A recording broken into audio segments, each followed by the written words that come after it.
Okay, it is 5 o'clock. I will call the meeting to order. Start with the adoption of the agenda.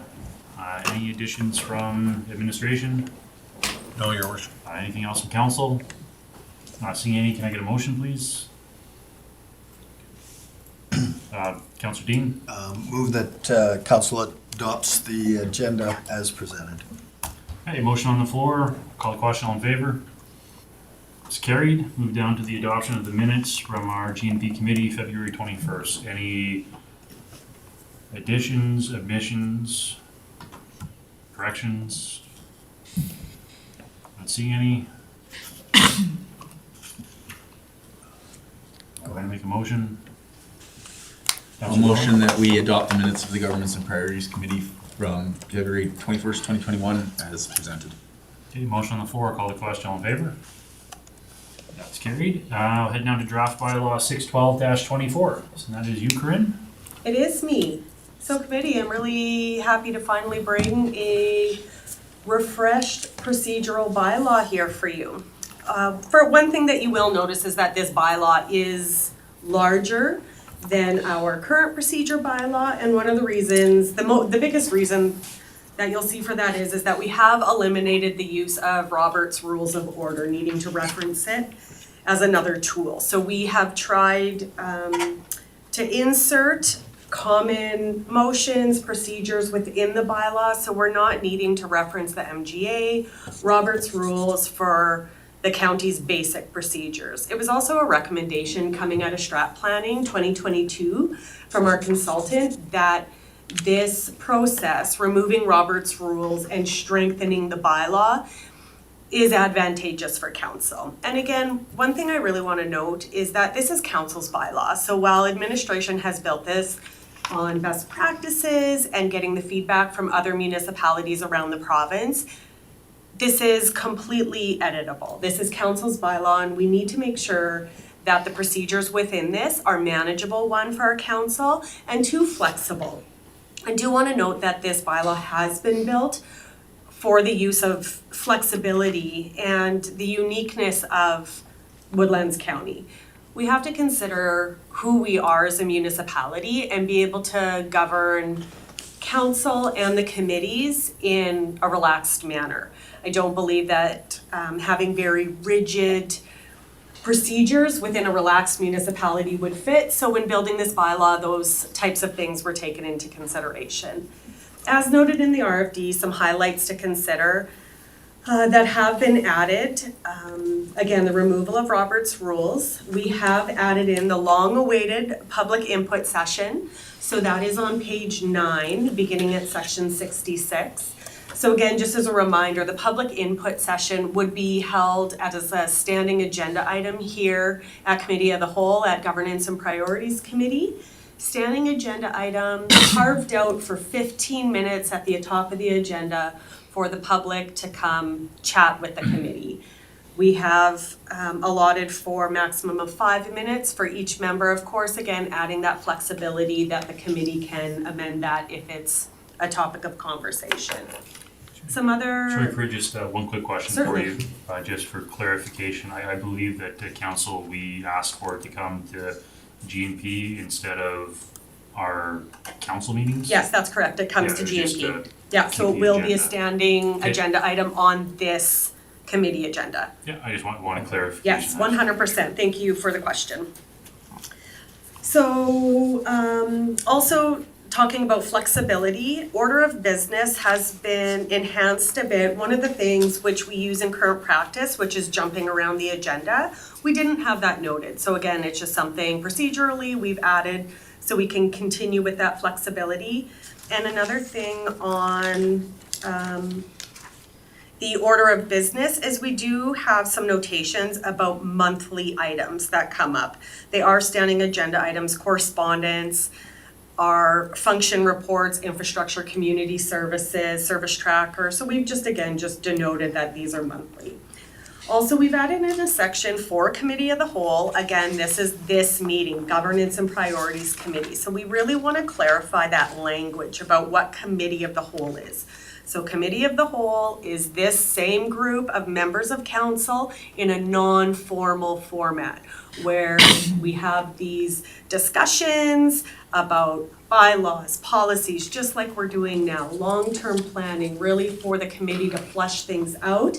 And then again, for those recommendations to council at the council conversation for adoption, movement, et cetera. So again, committee of the whole is this committee we call Governance and Priorities Committee. So we have flushed that out from section 38 to 47. And one of the other notations I want to identify is recording, broadcasting, and streaming. So that's on page 11, starting at section 88. When electronic meetings were added to our procedural bylaw through the pandemic, one of the things that the county hadn't currently established as a practice is how these meetings are being recorded, streamed, et cetera. Through the current practices that we use, the county's YouTube channel, we have added this in. As a best practice, one of the things municipalities are finding with the transparency of meetings, ensuring that the content of those meetings remain the property of the municipality. So again, this municipality believes in transparency and openness and having those meetings available to the public, just identifying again more clearly how that recording, broadcasting, and streaming is utilized. And lastly, in the last section, you will notice a whole slew of different types of motions. So again, this is where we're coming back to not needing Robert's Rules or the MGA to refer to. We have a nice guide right here that we can use during council meetings for our committees, that when a different situation comes up, arises, what kind of motion do we need? We often talk about tabling, postponing, referring. We have a nice handy guide right here that has these all spelled out easily for us. And lastly, at the back of the bylaw, we've just added in a recommended review of 4 years, every 4 years, that this bylaw is reviewed to ensure that the current council agrees that this bylaw in its current form is working for the makeup of that committee, that council.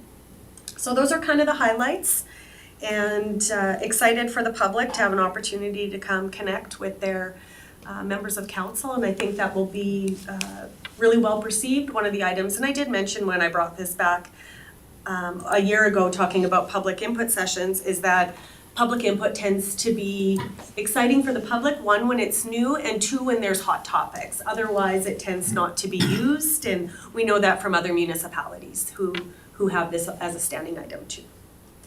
That's all I have for highlights. Councilor Dean? Through the chair, thank you, Corinne. I just want some clarity around the term committee of the whole as it Correct. applies to this committee versus a regular council meeting. So in our current agenda, it's not being used as a best practice term. Committee of the whole, in definition, means the members of council in a non-council setting, in a non-council. So again, the Governance and Priorities Committee is called Committee of the Whole. That is the definition, and I flushed that out. I know on our current standing agenda, the closed session is titled Committee of the Whole. That is not the best practice definition. So often you'll see a municipality has a council meeting and then Committee of the Whole meetings, which are on a separate date. That's why.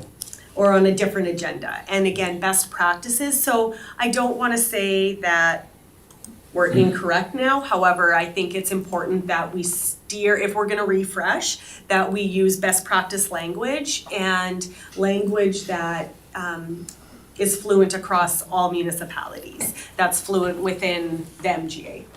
So would you say then, committee of the whole, no council decisions could be made during a committee of the whole? Yeah, through the chair to Councilor Dean, absolutely. So committee of the whole, just like this is governance and priorities, the committee is talking, discussing, and making recommendations to council, and then council is making those decisions. Okay. In terms of how our agenda is currently written, committee of the whole is essentially the closed session. So on the refreshed bylaw, I have in the order of business identified that very clearly. A section for closed meeting, which on page 13 in the order of business, we have number 12, closed meeting. So again, using best practice terminology to differentiate council in closed session, non-public meeting, versus committee of the whole, the 7 members of council having discussions that are not decision-making. Okay. Hopefully that clarifies that Did. for you. Thank you. Excellent. Any other questions, comments, discussions? Councillor Wilhelm and Councillor Burrows. I was just going through the procedural bylaw updates summary that you have on there, and one of them was update following MAP audit to be in. I didn't quite understand what that line item was The saying. chair to Councillor Wilhelm. In 2019, Woodlands County had a MAP audit, Municipal Affairs Procedure Audit. Okay. And during that audit, there were several findings that the procedure bylaw was missing to stay legislated. So when you see, again, bylaw 54019, though any changes to that bylaw were made because Municipal Affairs said to be in compliance, you need to have these in there. Councillor Burrows. So a general question is there any change in the motions as we've been using them, or they're just defined a Through little the chair to Councillor Burrows, no. thoroughly? So no, there are no changes into the procedures, so what we've really done here is just enhanced the old bylaw to have more. So again, you'll see just the density of the bylaw, there are many more pages because we have more types of motions in here. A lot of these motions, our committee, you'll notice that we don't use regularly, but this is again to avoid the need to pull up another big thick book and have it within our own content here to manage. So no, nothing has been changed, just added or enhanced. Okay, and then the second part is a question around 90 paragraph 3. The reader, the chair has the discretion and authority at any time to direct the termination or interruption of the recording, broadcasting or streaming. So I saw, and it's weird that I just recently saw this. There was a YouTube meeting, and there was a public portion, and the chair was speaking, went to speak, and muted himself, and then opened it up on the other side. So there, and it's not that we would necessarily do this, but we have to look at how this will be used by another chair down the road. And so I'm guess I'm asking council to kind of consider that the whole idea of putting the meetings on YouTube is kind of put us out there, words and all, for lack of a better term. But I just, where did that come from? So through the chair to Councillor Burrows, I love that you brought up this conversation. So again, we're looking at best practices. So one of the reasons that in conversation about some of these additions with recording and streaming, this would be a circumstance that, say we had a member of the public who just came from Mardi Gras and decided to get a little fun and all of a sudden got inappropriate at a public meeting. Council may want to, at that point, terminate, pause the streaming to prevent a situation. Again, to speculate what kind of situations, it could be anything. Is it the desire of council or any of the committees to have to suspend or terminate a stream? Of course not. However, again, looking at the way that this was drafted for flexibility in the event that there is a situation in which council or council committees needs to prevent the public from maybe, again, who knows what the circumstance is, simply a clause for flexibility in the event maybe an undesirable situation arises. Any follow up on that, or? It's, again, it's just one of those things that I feel has the potential to be Used. a problem. Councillor Dean and Councillor Wilhelm. Through the chair, I guess to John, I hear your concern, and that definitely is a possibility. In my opinion, the risk of abuse is less than the times for abuse, the times that this may be abused by a chair is less frequent than a chair wanting to curtail the Mardi Gras speaker. And I think if council of the day felt that the chair was misusing that flexible tool, then we can change the meetings procedure bylaw. Oh, Yeah, sorry, Councilor Wilhelm, then. I was just gonna say, we could, I think a simple change of wording might help as well, where we could have, instead of the revert chair has discretion, council has the discretion and authority by simple majority to shut down in such a case. And then it's not one person's discretion, it's the majority of council's discretion. I agree. That sounds like a manageable amendment. Councilor Gross? yeah, that's fine. I just the whole idea of the public input session is that the public gets to be heard. So if you end up in a situation where, and on occasion, people are gonna say things that move outside of the realm of what the general public might consider good taste or whatever. It's just the nature of the business. And I think if it ends up getting used, it's gonna be worse. So I actually like the idea of Councilor Wilhelm's idea. Go ahead, Grant. Through the chair sorry. to Councillor Burrows, just a clarification that is just overall meetings, not related to the public input session. So this is within the section of recording, broadcasting, and streaming meetings as a whole, not specifically for a public input session. Mr. Frank? Yeah, your worship, and then again, the problem with council voting on it, you're interrupting the session because there's a disruption for a specific reason. It could be a rogue counselor that goes off and talks about personnel issues that you need to, or a staff member talking about personnel issues where there needs to be immediate action in regards to having that streaming stop, right? To protect the risk and the liability of instead of sitting here and voting and debating whether or not you're gonna do it.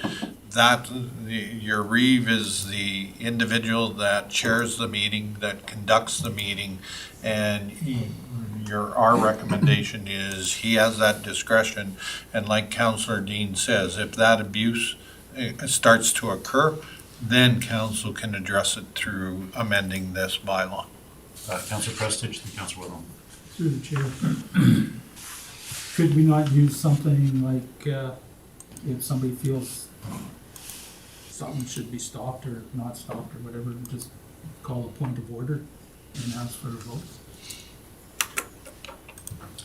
Corinne? Through the chair to Councillor Prestige, again, considering the timeline, and this specifically speaks to terminating the broadcasting as opposed to terminating the meeting itself. The conduct within the room will obviously continue pending on whatever the disruption is. This is specifically related to streaming the meeting online for the public. Again, these meetings are streamed live. This municipality believes in transparency and openness. Again, this was simply a best practice now that municipalities have gone to live streams and feeds. Again, as Mr. Frank had mentioned, this could be a matter of needing something to be done quick, if that makes sense. Councilor Wilhelm? Yeah, I was just gonna say, I don't know the difference of timing it would be from Reeve Cush yelling, stop the broadcast, to me, I would like to make a motion to stop broadcast and take a quick vote on it. I don't think that, if the word, I mean, I think we're also losing a little bit of semantics here on this. It's gonna probably never happen, and particularly, I'm not too worried of it occurring, but if certain members of council feel like that's too much discretion, then, I mean, I think I found a workaround for it, so. Councilor Dean? Correct me if I'm wrong, if a motion's on the floor, a counselor has two opportunities to speak for 5 minutes? That, Go ahead, Councilor Rose. that was the rules that we were using under Robert's rules. So the individual can address a topic twice for, was it 5 or 10? 10 5. minutes, I think. Is it 5? 5 under Robert's rules. And that's gone out of this procedural bylaw. So from what I can see, so you could address it as many times as you want, for as long as you want. There's no time limits on it. And that was, To me, that's more of a problem I say, than but this the chair situation. typically has the ability to call the question as well and force the vote. yes. So the reason I bring that up is Councillor Wilhelm said that, it's a workaround and it doesn't take that long to vote, but I mean, that motion could be debated. Now it sounds like until the chair says they call the question, but it could be debated for a while. Councilor Coogan? Yeah, I was just gonna say under 123, this interruption of the speaker doesn't really cover what you're looking for, because there's a point of privilege and a point of order, and the member who's speaking when the point of order or privilege is raised shall immediately cease.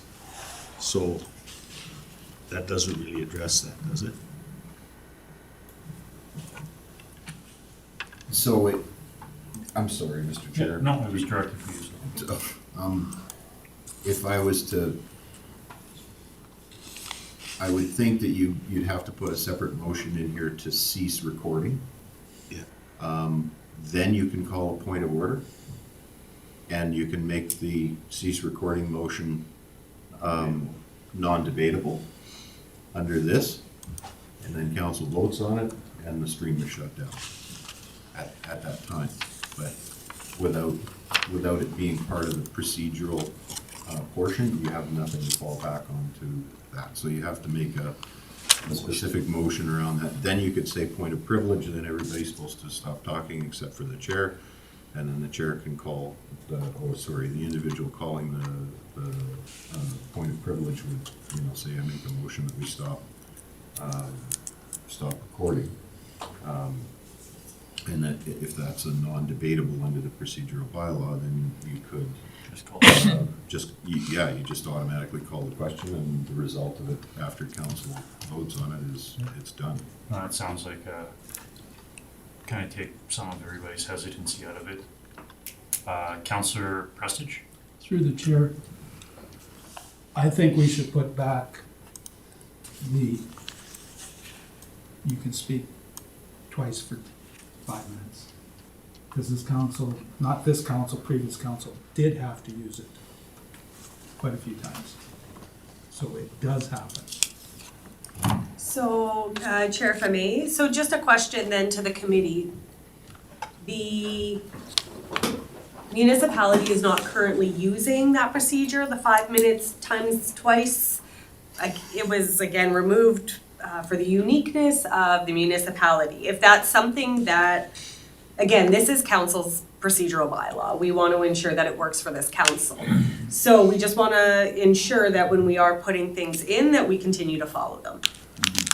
And I know that this committee and our council enjoy robust conversations around certain topics. So that's always an item to consider. If you're limiting conversation or changing the way that council currently converses. Any discussion on that?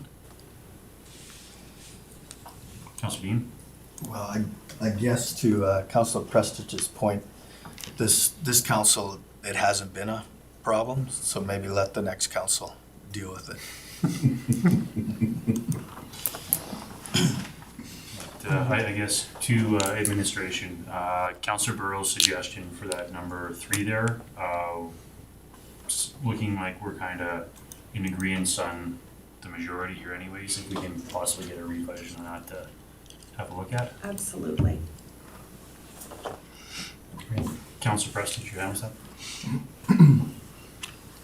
I don't like leaving things for the next council to deal with, when we have the opportunity to fix it now.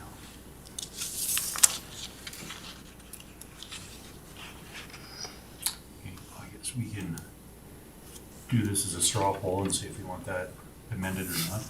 So which one are we talking about here? Sorry. Adding the section from Robert's Rules, which was, go ahead, Corinne. One thing again that I will remind the committee that has been added to the bylaw is a 4-year review term following a general election. Councillor Dean. So, I'd like to come back to something that Corinne said about robust conversation and the uniqueness. I'm gonna suggest that there's been numerous times with this council that councillors have spoke to a motion more than twice.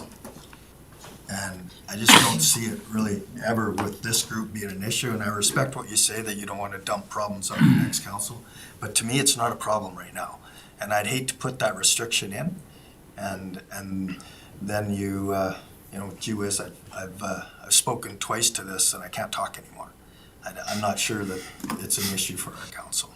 I'd also like to point out that if we feel that a councillor is using that too much, or something's getting too, like, kind of too carried away in the conversation, we can always make the motion, or force it by calling the question and just ending debate and going to a vote. We do have that ability. But again, this is council's, I guess, can I just go around? So Councillor Dean, on the restriction there, 2 minutes, or twice in a row, what's I'd be not in favor of that. Councillor Wilhelm? Not in favor of only getting to talk twice. Well, you guys know I like to talk. Councillor Blumen? I'm not in favor of only getting to talk twice as well. Councillor Pearls? So the worst case scenario under Robert's rules would be having to, endure for 10 minutes under 2. And the only reason I suggest putting this in is because of the fail-safe. So maybe putting an aggregate amount of time, you could speak multiple times to it, but not more than a total of 10 or 15 minutes or something along those lines. It's a little cumbersome for the chair to deal with, but if it becomes a problem, you're gonna be watching. And part of the thing is the ability to call the question, and this was in, was calling the question in the 2 versions ago? Yep. It was in there? And that was part of the problem in the procedural bylaws, that council of the day didn't understand that was in there. So it could have been used differently by council of the day. So that, I think it's actually, you're actually gonna be covered by calling somebody else making the motion to call the question. Yeah, I think there's an avenue there. Councillor Prestidge? Yes. Well, we did have a situation where the counselor talked for half an hour before I could get a motion in to call the question.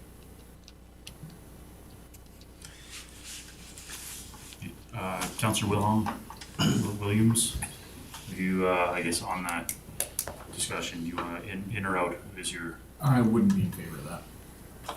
and I'm also rather have that out. Councillor Wilhelm? I've actually spoken twice to this, so. I can't add any more. It's looking like the majority doesn't want that part in there. I guess we've had a bunch of discussion. Anything else on what's in front of us, or anybody prepared to make a motion? Councillor Dean? I'll move that the Governance and Priorities Committee forward draft bylaw 612-24 procedural bylaw to council for consideration. A motion on the floor. Any discussion on that motion? Councillor Wilhelm? Just to discuss, in that motion, do we have to include the topics or the amendments that we talked about in the motion? Through the chair to Councillor Wilhelm, you can simply say as amended, and I have the noted item for section 93, to make that amendment? Friendly amendment? Absolutely. Okay, motion on the floor, Councilor Gross. So just speaking to the motion, I had to step in the Wayback Machine for a minute, and it didn't click until Reeve Cush said, can I get a motion? The 5 minute, twice to 5 minute doesn't kick in until there's a motion on the floor. That was the problem. So you speaking to, or sorry, Councilor Wilhelm speaking about this, that doesn't count. Within the way the meetings are currently. You had to get a motion on the floor before you start. So just asking questions and having these kind of conversations prior to a motion hitting, that was where we wound up in trouble. Just for clarification, so. So motion to have it brought back with the amendments. Okay, any discussion on the motion? Any other more discussion on the motion? Not seeing any, call the question, all in favor? Okay, that's carried. Down to 4.2, Woodlands County Land Use Bylaw Update Project Plan. Good evening, Joan. So yeah, I've got in front of you this evening, just an update project plan on rolling out the land use bylaw. Sure. And how we're gonna proceed with, doing the review, including public engagement, council's involvement, and, things like that. So as we know, the land use bylaw was adopted in June of 2017. Since that time, there's only been, about three text amendments to the document, which included addition of cannabis and then our 2 direct control districts.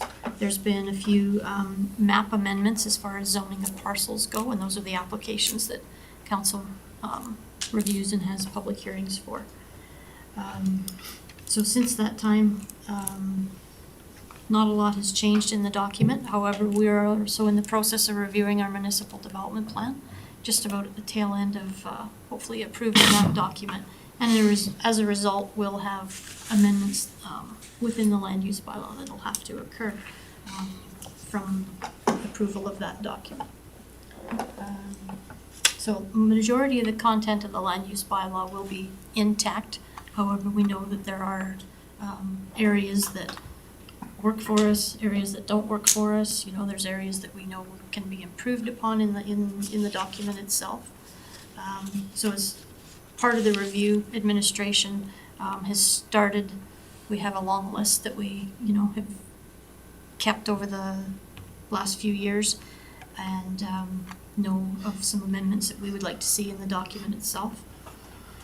Of course, we want council's involvement in it as well, because it is a document that you generally get calls on, not necessarily the municipal development plan, but land use bylaw issues. I know you often will get calls with respect to various things, maybe whether it be approvals or refusals or whatever it might be, and being able to support, of course, what's out there. So we'd like to do a reorganization of the land use bylaw as well, which will increase its clarity, because right now it's kind of onerous, because you've got so many different sections, you're going back and forth and you're looking at different things. So we want to make it more readable and more user-friendly for ourselves as well as the public when they're having to look something up.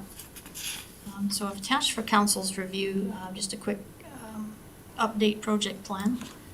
Included in the plan is, of course, public participation, providing public with opportunities to engage in the document itself, as well as council, the Municipal Planning Commission, and the SDAB. Planning and communications, we're currently working on a public engagement plan to kick off the events for review of the document. Corinne and I we haven't had an opportunity to sit down and be able to hash that out. I've got a general plan, and then her and I'll sit down and we'll figure out exactly how we want this to look. How we roll out the open houses, utilization of the website, Facebook, whatever social media platform we decide to use there. Of course, we always use our advertising in the local papers. We've heard from our residents they like posters, so we'll do some posters up too. But consistent messaging, I guess, is what we're gonna look for throughout the process. Yeah, so we have, I'll use the term, Corinne used it, robust undertaking here, 12 months to complete this project. Although, however, we do know that often meeting times and things don't quite work for us, so it could extend beyond that 12 months, but that is our goal, is to have it completed by December of this year. So I can run through quickly the project plan. So phase one, which we've already, administration has essentially started, was that long list of things that weren't quite working for us. We've passed that forward to our consultant, as well as, of course, amendments to the as a result of the municipal development plan. We're already looking at that. So having to review, of course, the land use districts with respect to the change in better agricultural lands and subdivision and what that'll look like. Reviewing some of the existing regulations as far as under the MGA, there's been some amendments and things that have been updated that we'll have to take into account in the land use bylaw. We've also got up and coming the airport development guidelines and the airport vicinity protection plan too, that'll have to be somehow implemented into the land use bylaw as well. And we want to initiate a draft, essentially, a very rough draft. And then, of course, tonight is kind of the soft launch, if you want to call it, just giving you guys the heads up that, hey, we're going to do this. We'd like to launch it to the public. So essentially putting out there to the public that, yes, Woodlands County is in the process of reviewing its land use bylaw. Maybe providing some expectations as to how that process will work. We may look at doing survey, a frequently asked questions platform on the website itself. And then having, of course, the key topic areas of what we're looking at for amendment. Engagement, once that is up and running on the website, of course, we want to have council, MPC, and the STB members at large have a workshop. We're aiming, hopefully, sorry. Sorry to interrupt. Just with regards to engagement, because I know you said you're going to include airport stuff in there. Will the airport advisory committee be also part of that engagement? Well noted. I know, were they included in the AVPA discussions? Good. With the Camaro? Yeah. Yes. Yeah, okay. So council will be having a presentation on April 17th with respect to the AVPA and the design guidelines, or development guidelines, sorry. And I know the airport committee is involved in that process, but yes, we can certainly include them as well. Sorry, that was off my radar when I initially did this list. So they have been added. Thank you. So yeah, so we're hoping around May 1st. It is a municipal planning commission date. We thought we would utilize that date because we've already got 4 members of council there to ask the rest of council to come and join us. And that's where we can start the process of having the conversation of what administration sees for the document, and then get your ideas around what you feel needs improvement on it as well. And then, of course, once that's completed, we'll go to the public and have some open houses. I know for the MDP, we had done Fort Assiniboine and Selmo. We did Whitecourt. If council has any other suggestions as to other areas that you'd like us to go to, we certainly can. I think that's a fairly decent cover of all areas of the municipality. And Selma was new. Generally, we've only done Fort Assiniboine and Whitecourt when we do our open houses, but we were quite welcomed when we went down to Anselmo. They appreciated the fact that we came out to them. So if there's other areas you think that we can make people feel comfortable and don't have to travel as far, please let us know, because we can add that into the plan as well.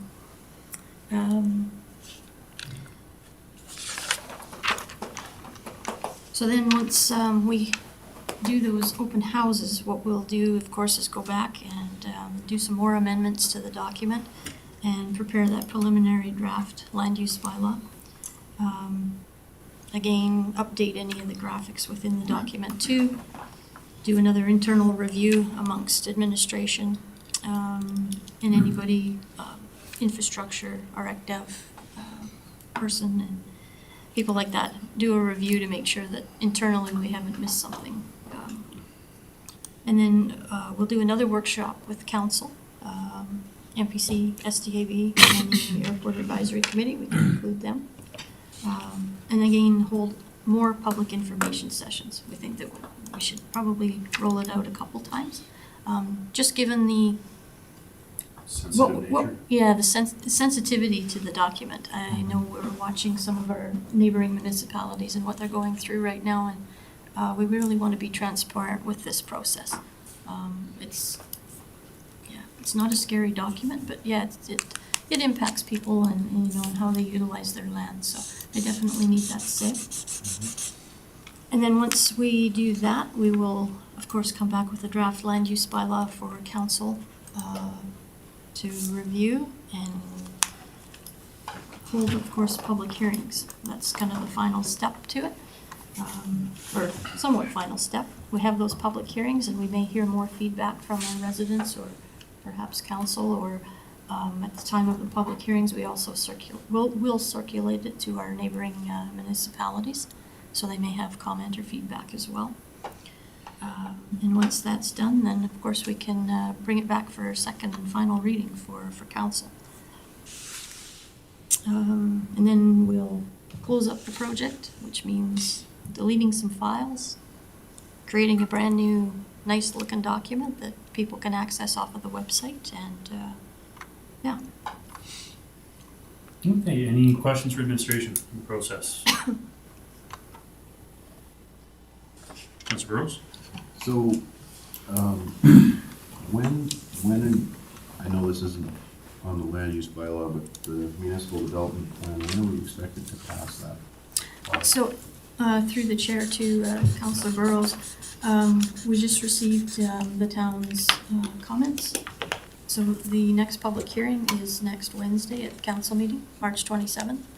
And then what we're hoping to do is bringing it forward on the first meeting in April, maybe for second reading, just so you can get a sense, because there are some amendments that'll come forward as a result of, we had Ducks Unlimited forward as some comments after the last public hearing, so in between.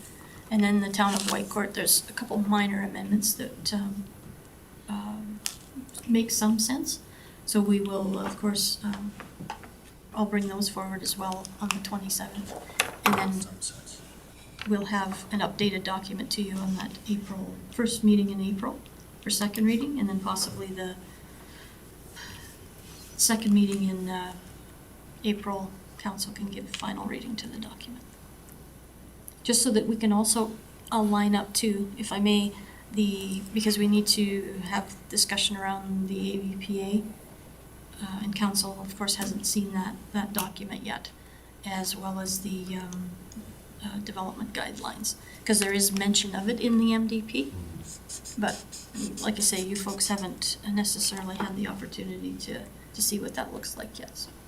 Councilor Burrows? Yeah, and through the chair, that's kind of what I'm getting at is, I think here under engagement 2, in May and June, kind of review the hierarchy of how the MDP influences the land use bylaw. So,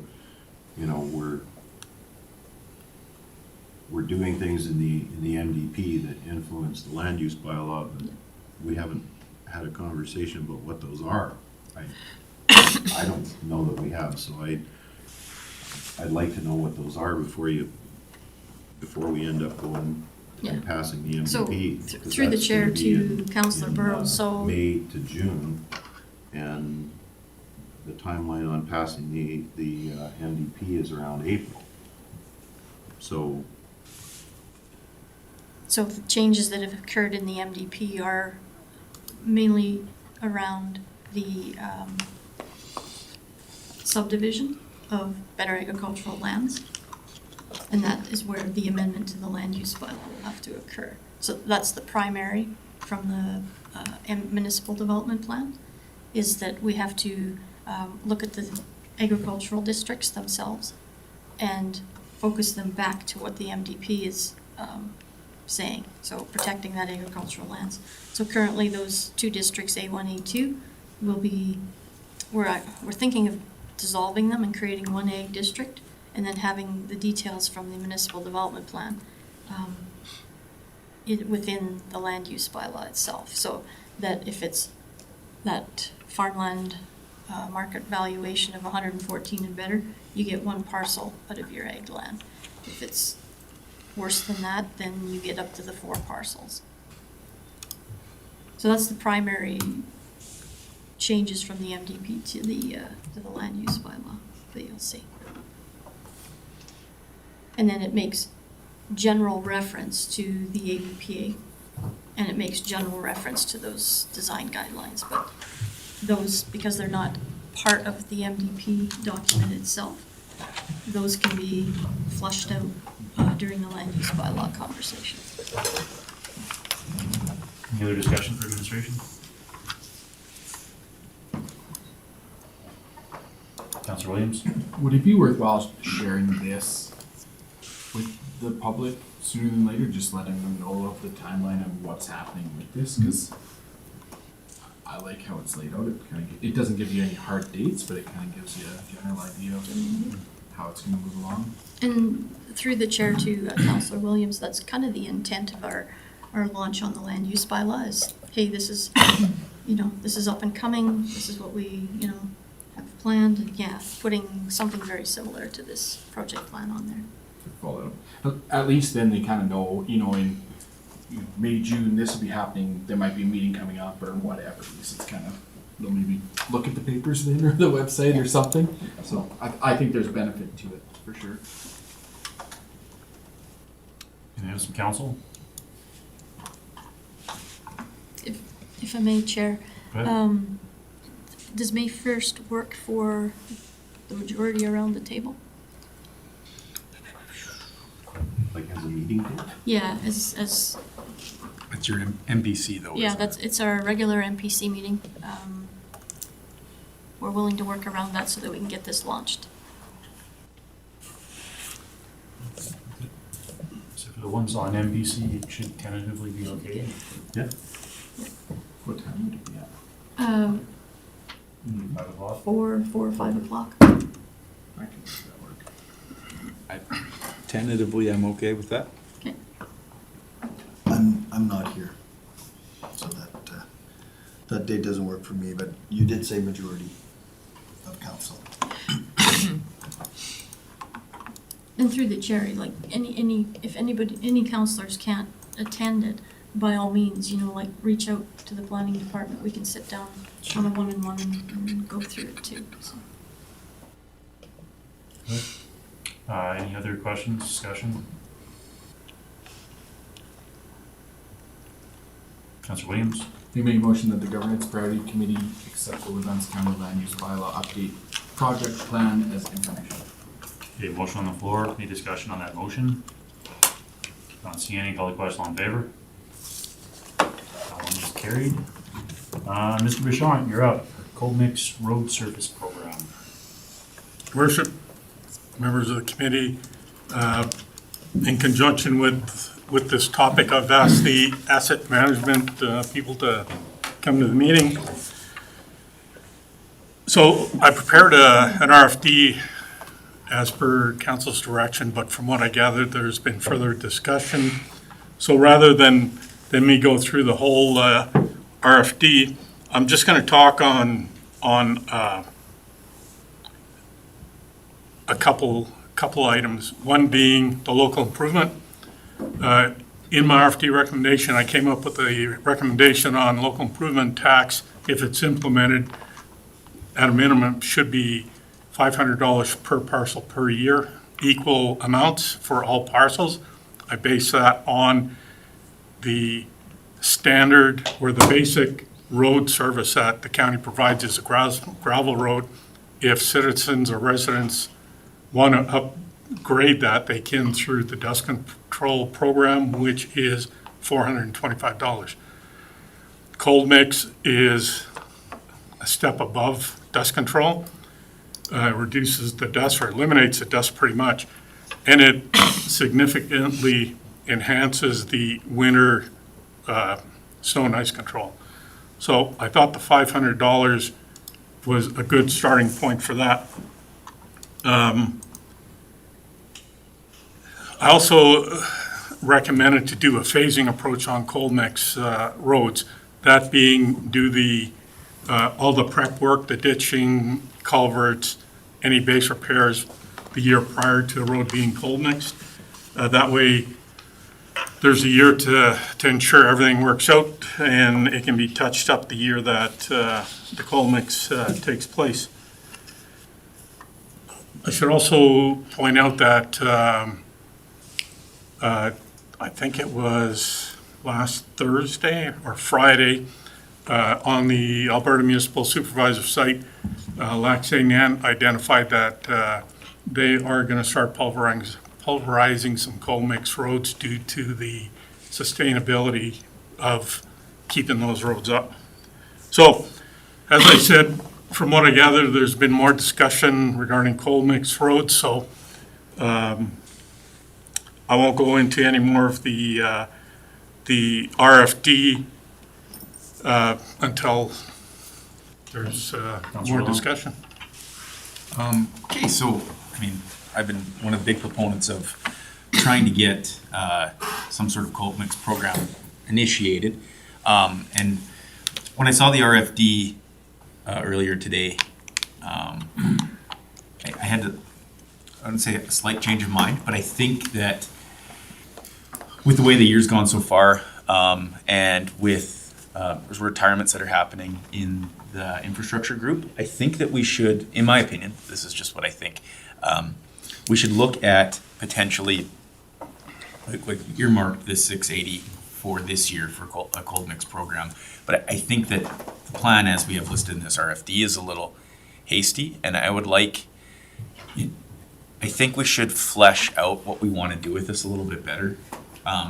Like, for one reason specifically is we don't have a system in place, we don't have a policy in place that prioritizes how and when this should happen, as opposed to it just being at the discretion of council, which I don't think is necessarily fair for the residents. So I think that's something that we as council with administration should flesh out moving forward with regards, if we're gonna do this, either cold mix or asphalt paving in sections. So I think that needs more discussion. So that being said, what I would like I want to see if council would be open to is potentially taking the money that we've earmarked this year for cold mix, moving it off till 2025, and then spending the time this year working with our new director of infrastructure when they come into play, and coming up with a plan for this that will create a priority list and a policy that is clear and unbiased for all the residents in the region, and then can create more sustainability, right? Because there's questions I have around road selection that will require asset management to be involved in with regards to the quality of the road underneath, where we potentially might want to do paving and items like that. Like, there's probably stuff I haven't even thought about before. So in my opinion, and my residents are going to be very angry with me to pushing this off to 2025, but I think if we discuss with them that coming up with a much more structured plan that's based upon our asset management systems and a list of priorities of how to do this, I think they will be okay with that, as long as we have a plan moving forward. So that's my thoughts on this. So before I get to there, Bruce, I feel similar. I think we need to have a better understanding on some of these roads on what the actual costs are going to be when it comes to the ditching, or what the base work needed, or any type of drainage or stuff in there before we just go and start putting another patch on top of it. I just, for the residents' sake, especially if we're going to be introducing a localized tax on some of these, or on these roads, I think that we need to be very cognizant on the fact that we need to have a good product. We need to make sure that what we give them is something that's gonna last, and I think we gotta do, again, still look at the volume of traffic and the type of traffic and, where we're seeing a lot of these issues and stuff in the road and what is a why some of these areas continue to fail. If we fix them, we patch them, they don't last that long. We need to have a better understanding in those areas, I feel, before we just start putting money on a cap on that. But as far as the residents, I think if the residents are still seeing, you might not be seeing, cold mix put down, but if they're seeing us actually working and developing a plan and trying to get a better understanding in what's going to make those roads hold up and, say, the longevity of it to actually be there for a better product, I think they'll be okay with it because we are still working towards the end product. Councillor Prestige?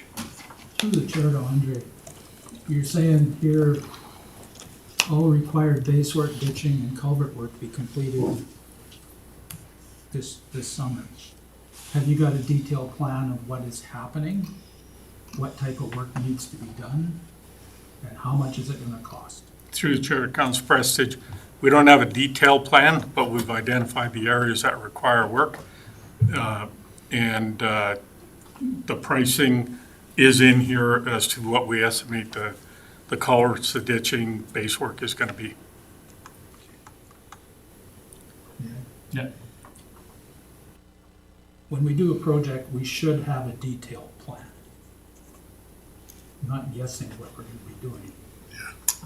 Through the chair to Council Prestige, I fully agree, but when council asks for this information with 2 days, you're not gonna get a detailed plan. Then it should be pushed off till next year. Councillor Dean? I'll come to you in a second. Councillor Dean? I'm good. What, Andre? Through the chair to Council Prestige, I totally agree. But council's direction was to prepare something for this year. Definitely thank you for getting us something in short order there too. You were gone and came back, so we're dealing with what we got. Councillor Burrows?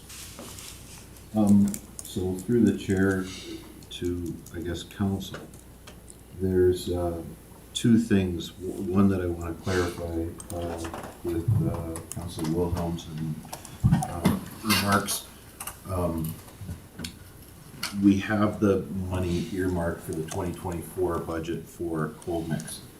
And I just want to get the terminology right. So what you're suggesting is we leave that money earmarked for the 2024 and carry it over into 2025, I think is what you're saying. So there'll be another 680,000 or so in 2025 to get going. That's the first part. So I'll just ask that clarification question. So that would be at the discretion of council, like this money would carry over. I would ask for it to be carried over to start the project next year, and then we see what the budget looks like in 2020, or we see what, how taxation ends up for 2025 and make that decision for the budget next year. And again, that's just a clarification question, so thank you. Yeah, I have no assumption that more money will be added. We've earmarked it now, but I don't feel like it could be utilized this year, so let's. Mr. Frank? Your worship, remember, this is a 7-year program that we're developing, so that money is earmarked for 7 years based on 658,000? 680. $680,000. So the question is, are you carrying it over or are you not carrying it over? I think that's kind Yeah. of. So my answer is it would be a carryover, but Yeah. regardless if it's a 7-year plan, we still have to approve a budget every year. So if we decided to take it out next year or the year after, we just do it, right? But with thinking that we would get some sort of 7-year plan going with some more planning this year. So in clarification again to that, if you're going to put a local improvement tax bylaw in place, it's going to be in place for a period of time too. So this whole program, and that's kind of where I'm going at, it is, I think it would be fair, and I'll use an example of the water system that went down Old Ferry. There was kind of and this isn't meant to be critical, but going through some of the planning processes, typically what happens is if you're gonna introduce a service like this, you will go out to the residents that are gonna get it, you survey them and say, okay, how many residents want this service? Council sets a threshold for that service. And if we set 60, 70, 80, 90%, whatever that threshold is. If the response back from residents is 80% want it, that's our threshold with 75. Then the other ones that said no, they get it as well. Because you're never gonna get 100% agreement on it. So that's number one. Because we did kind of and I have to take some heat for this because at the time we were in panic stations in 2019 and we ground up that surface without notifying residents that it was coming. So they kind of left in the morning, had a cold mix and came back to a ground up pulverized surface. So I want to make sure that we have a communication to residents that here's the program, this is what we think it's going to cost, this is the money we put away for it. We need a threshold of this. So if you can't get it, you're going to have to work on your neighbors to say yes. And then we'll go ahead with it. And I think that's part of the program to link it all together, and it'll make it a good supported community thing. It doesn't have to all come back on council for this. So I think Councillor Poopin had your hand up. Yeah, I just, through the chair to council, I'm looking at the remedial work, and I guess my question is that you can put off the cold mix until the remedial work's done. We're looking at what's 420 or yeah, over $420,000 worth of remedial work. So how does that fit into the whole program? I kind of have to appreciate the work that Andre did here on identifying that there is that remedial work there. But in each case, the application of the cold mix is within that, is not even within that $685,000. So I'm not sure exactly how that is going to play out, but the remedial work has to be done. It can be done ahead of time if we have a program, right? Councillor Dean and Councillor Willem. I just, guess would refer this question to Andre, and perhaps he's supported by the CAO, but from my memory, there were two ways a local improvement tax could be instituted. One was the establishing a threshold and getting a vote, if you will, from the residents, and the other one would be council driven.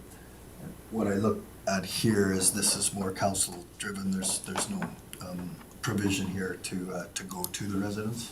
Through the chair to Councillor Dean, there are two ways of implementing the local improvement tax. One is council initiates. The residents have the opportunity to petition against it. The other is the residents can petition council for it. And those are the two means. Councillor Willem. So they initiate. Yes.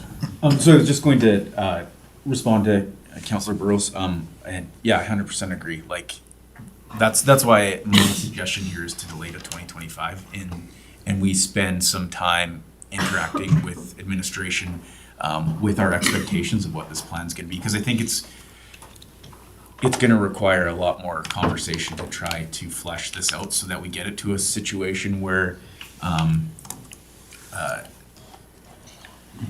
how we're going to prioritize roads that we're going to either do or go to the residents to discuss, and with options, right? Like we need to still determine as a council what percentage we expect the residents to pay in a local improvement tax. 100%, 50%, 40%. That's a conversation that we'll need to have as council to decide what we're comfortable with doing. And then that all comes together with other information we need on each one of the roads that as we set our priority list up, right? Like, does this road have heavy truck traffic on it? Well, then why are we putting cold mix road on that heavy? Like, all that stuff needs to be included when we tier the roads in availability to do a program even like this, or to do asphalt. So That's why my suggestion is we look to push any kind of action on this beyond planning to 2025 and spend the next several months fleshing this idea out with administration so that we have a clear direction for them that's council driven. Andre, seeing hand up, sir. I would strongly recommend to the committee that the recommendation to council be of the 680,000, that 400,000 is carried forward to 2025 for the program. Keep 200,000 back. With the change in staff coming in the timeline, you're going to need a consultant to do a lot of this work. So I would recommend you keep 200,000 back. If you don't use it by the end of the year, then carry it over to the program. And once the new person comes in, they get their feet under it. It's going to take them, 3 months to get their feet under them. So I would say you're probably looking at hiring a consultant to put your plan in place.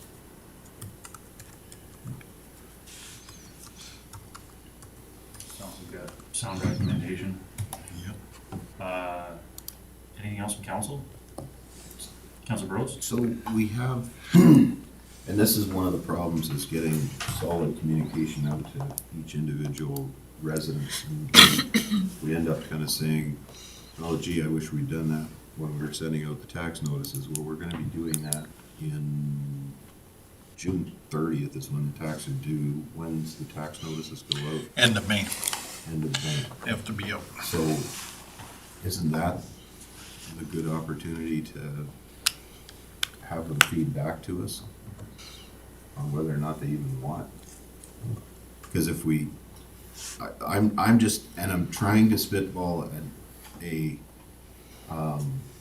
cost-effective communication with residents, because we're gonna literally have to bang on doors if we don't do it somehow. Councilor Dean and Councilor Wilhelm. Through the chair to Councilor Burrows, the residents that we wanted to attract to that budget meeting to have the cold mix, they were all sent a letter. And I know there's a cost to that, but to piggyback on tax notice is a good idea, but I don't think we limited to that. I think if we decide we're ready to roll something out and it's May 1st, that we could send that, or if we have to wait until July because we're not quite ready. I do agree, it should be some form of direct communication. Councilor Wilhelm? And my response was just to be that I don't think we'll be ready. We won't have a plan in place by then. So I think we just think more long-term with it. Like, if we're gonna communicate with them directly or have another consultation, I'd like that consultation to be with hard numbers. Like, tell them, this is our potential plan. This is what we think is a good fit for your region. Do you even want to do this? This is your number. This is exactly how it's going to affect you. And I think that's going to take us 6 to 8 months to get ready. Okay. I think what actually might be worthwhile is if we have a consultant looking at these roads, and if we actually get a hard idea of what it is that we're looking at, if we had another open house after we have that information with those residents, where we could actually have a breakdown and be like, this road, this is the cost, this is what it needs, these are the recommendations, per each area, and then we can ask the residents out there, they have hard numbers and they have actual information instead of kind of, at this point, and again, nothing is administration, you had the time frame to work with, you did, but, we're talking about some of these areas where still kind of looking at guesswork in some of this right now. And it would be nice to have something, visual that we can give them in a lot of these areas with the actual breakdown of what this, what every area is going to detail to get. Because, some areas might not take a lot, and some might end up being a whole reconstruct of the ground below the road and up. So it would be nice to actually have that. Councillor Williams and then Mr. Frank. Yeah, I think there's value to waiting, like the comment that John made at the last meeting, where if someone's paying for something, there's an expectation. So we better do a good job. If you make them pay and you lay cold mix over a terrible stretch of road and it falls apart, they're not gonna be very happy. They'd rather wait a year and have it done right than us just throw a bunch of cold mix out to make people happy. I think you'll look back and think that that was a really bad idea. So I support waiting too. I think don't let if we can roll that money over, if we add some to it next year, however that looks, and do it next year and have a solid plan. I think people will appreciate the extra work into that. Mr. Frank? Yeah, so your worship, members of council, what I'm hearing is council would like to have a 7-year program developed with the engineering details around that so that council can make a priority list for and have that ready for this fall. Councilor Prestige? Through the chair. It's gonna be very hard to put a number on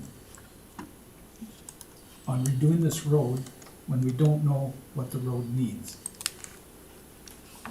So like, you're talking putting $480,000 into fixing the road up, but we don't know what's underneath the road. You could be looking at a soft spot and find out there's 2 feet of black dirt underneath the road. Then the whole road has to be dug up and rebuilt. So how are we gonna put a number on it till we actually know what we need? Councilor Rose? I think Andre had his hand up and might have had some- Through the chair to Councilor Prestige and to council, as I mentioned, earmarking $200,000 for a consultant. When you go out for proposals, consultants are gonna say, we'll identify soft spots. We're gonna punch a hole in there and see what's there. So the engineers will identify all that. They'll tell you, we're gonna put this many holes in, see what the base is like, and then that's how they're gonna come up with their numbers. They'll identify, like, it's pretty easy to tell where there's a soft spot, where the ditching is the issue. They'll look at all that, determine where they're putting holes in, and that's how you're gonna get a number on doing the work for each road. Yeah, so just to kind of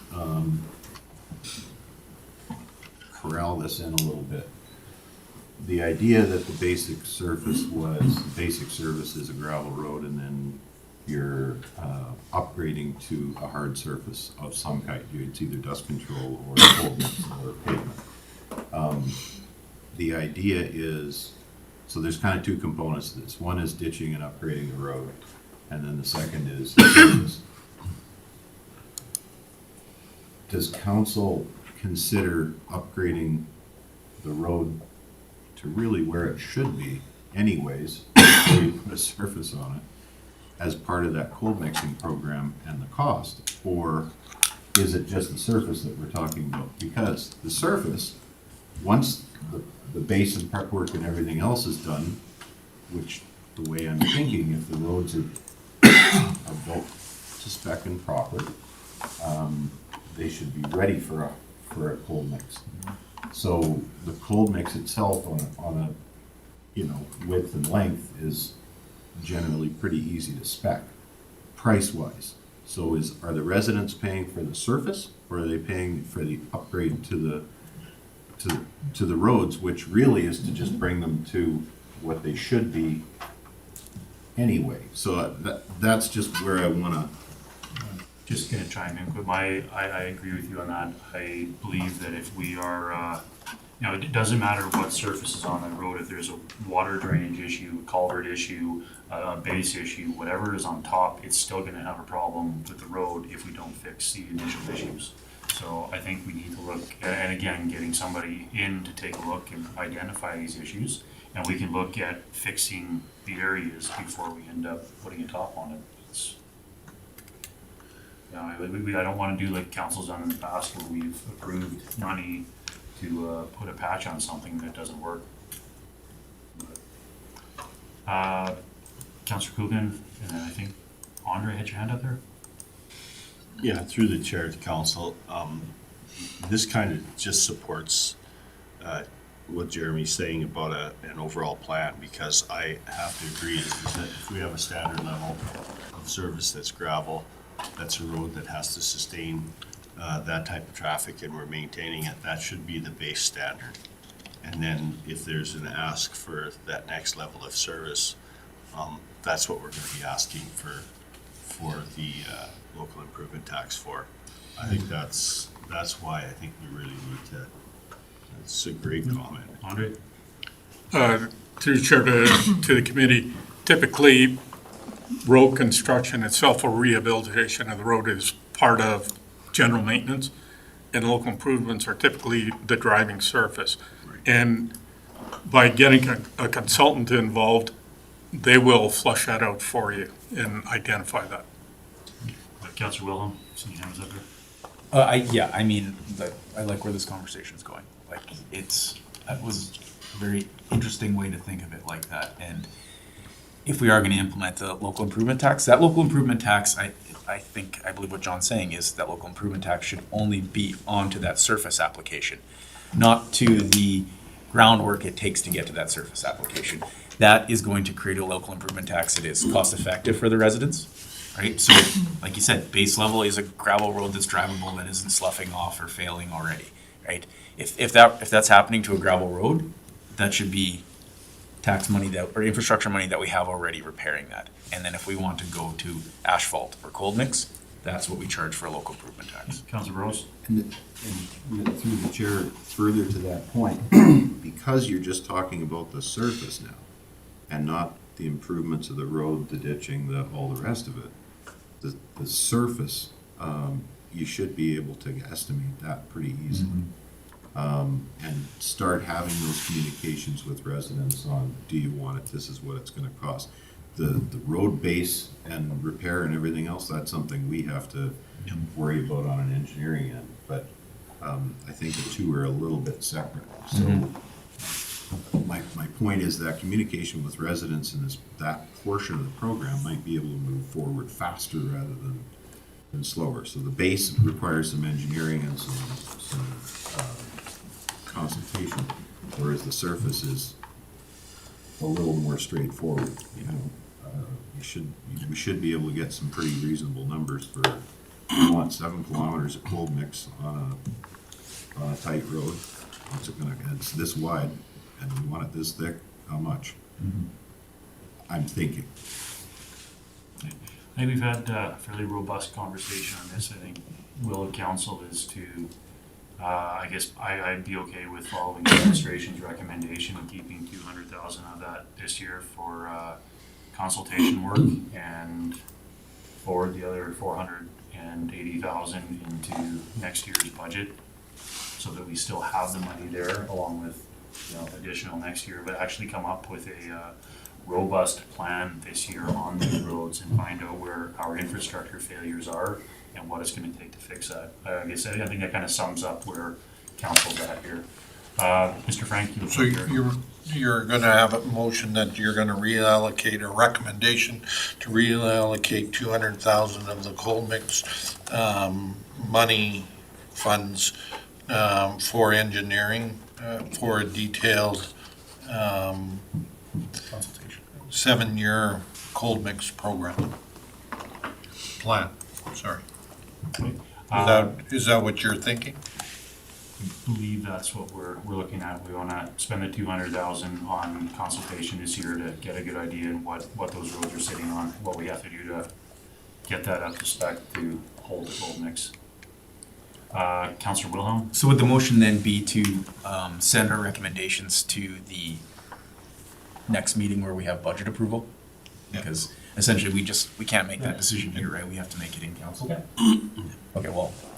Just before, I have administration over here with her hand up. I think she wants to add some more. Yeah, through the chair, just to all the council, just wondering for the money, just wanted to get an idea, the traffic levels that you guys are speaking of and the traffic types, would that be something that would be considered in that 200,000 from the engineer, or would we need additional money for that? Just, because that's something that could be coordinated with administration. Are you talking about like a traffic count or? Okay, to get an understanding what type of traffic is That'd be on those part of roads. That'd be part of it, Yeah. and that's enough. Councillor Rose? One more clarification, so is that gonna be the whole, because we roughly know it's what, 49 kilometers of improvement? Ballpark, yes. Is that gonna be for the whole, that engineering is for the whole 49? Again, that's the Through the proposal. chair, yes. That's what, I'm just trying to make sure that we're good, that's all. Thank you. And Sir, Mr. Frank, you had to. sorry, Dave. Sorry, Your Worship. And again, the whole idea is we're gonna take the existing cold mix areas, evaluate them, get an engineering report to say, here's what it's gonna cost to upgrade that.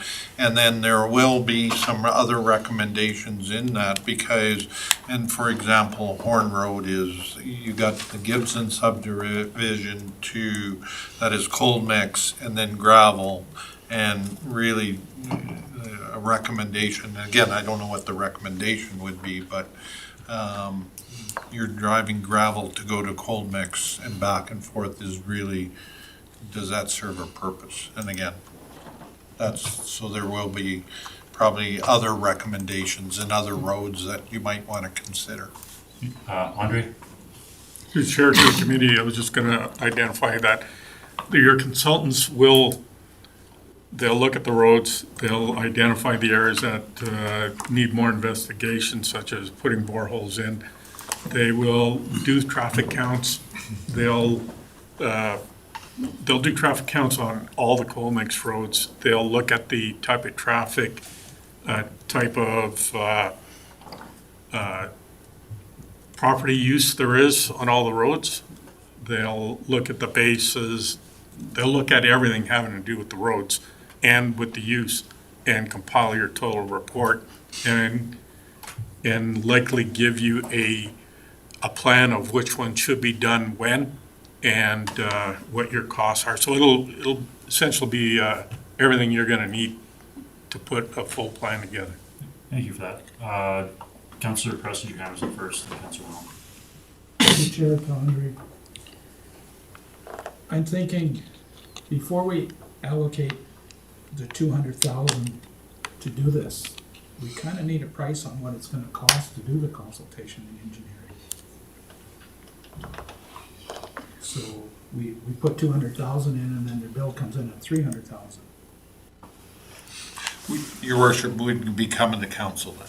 Well, all we're doing at this point in time is reallocating funds. We're going out for proposals, and then once we get those proposals in there, that's when you decide whether you need more money or less. At this point, we're just making the recommendation to bring back to council to make the motion on it, and so. Councillor Wilhelm? And through the chair to council and administration, I think just because of the transitionary phase that's happening with administration and the infrastructure department, when the consultation does happen, I think there's at least a few of us on council that would like to interface with the consultant as well, so he understands exactly what we're looking for. Like administration has an idea of what they will want for this, but I think it would be key for us to also have a good conversation with him as well, so he can explain to us what he's doing, and also we can let him know our expectations. Mr. Bashan? Through the chair to the committee, you're gonna wanna have that conversation with my replacement Yeah, absolutely. beforehand, because they're gonna wanna put the committee's thoughts and, ideas and all that together in the RFP before it goes out, because if it goes out, then you meet with the consultant, that's when it's gonna be, this is gonna cost, you want that, it's gonna cost this much more, it's gonna cost you this much more. So you're gonna wanna have that discussion with my replacement, so it can all be documented and put out for pricing at that time. So, I'm gonna wrap this one up. Councillor Wilhelm? I'll make a motion to send our recommendations to the budget deliberation meeting. Council, To council, sorry. For the budget deliberations, to reallocate funds. to reallocate funds. Motion on the floor to send to council to reallocate funds. Any discussion on that?